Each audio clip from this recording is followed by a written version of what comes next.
જો ગુજરાતીની અંદર ઘણા બધા કવિઓ લેખકો થઈ ગયા, એમાં એક સૌરાષ્ટ્રના બહુ જોરદાર લેખક કે કવિ ગણો તમે જે ગણો એ થઈ ગયા. એમનું નામ છે કવિ કાગ, કવિ દુલાભાઈ કાગ. એટલે એમની સુંદર મજાની રચના છે કે જ્યારે કવિ કાગ બેઠા હતા પોતાના ખેતરમાં ઢાળ હતો અને ઢાળની ઉપર બેસેલા હતા અને એ બેઠા બેઠા આકાશમાં જોતા હતા.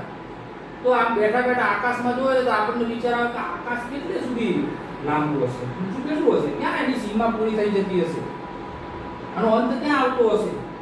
તો ત્યાં બેઠા બેઠા એમને કલ્પના કરે છે, વિચારે છે. તો શું વિચારે છે એ હવે હું તમને સંભળાવું છું, અમારે સાંભળો. આકાશને ઘડનારના ઘર કોણ રે ઘડ્યા હશે, આકાશની માતા ચણા કોઠા કહો કેવા હશે. આ જાણવા જોવા તણી દિલ ઝંખના ખટકી રહી, બ્રહ્માંડમાં ભટકી રહી અંતે મતી અટકી રહી. બે બે મસાલું બાળતો, બે મસાલો એટલે એક સૂરજ અને એક ચાંદો, એને મસાલો કીધી છે.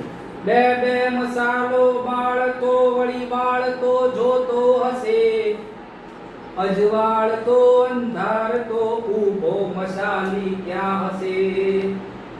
આકાશ જાણવા જોવા છતાં દિલ ઝંખના ખટકી રહી, બ્રહ્માંડમાં ભટકી રહી અંતે મતી અટકી રહી.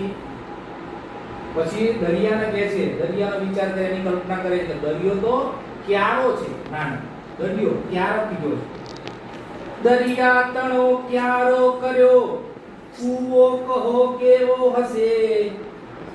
એક ઓસ હાકણ હાર ઓલો ખેડુ ક્યાં બેઠો હશે. આ જાણવા જોવા તણી દિલ ઝંખના ખટકી રહી, બ્રહ્માંડમાં ભટકી રહી અંતે મતી અટકી રહી. પછી એમ કહે છે કે ધરતી આખી છે આપણી પૃથ્વી, એ શું છે? ચાક છે. જે કુંભાર હોય છે, ચાક ફેરવે છે ને ગોળ ગોળ, એ ધરતીને ચાક કીધો છે. અને પછી એની કલ્પના કરે છે કવિ. ધરતી તણો પિંડો કર્યો, પિંડોને આપણે જ્યારે મૂકીએ છીએ એને કોઈ વસ્તુ બનાવવા માટે, એટલે ધરતી તણો પિંડો કર્યો, રજ લાવતો ક્યાંથી હશે. જગ ચાર પેરણ હારે, એ કુંભાર ક્યાં બેઠો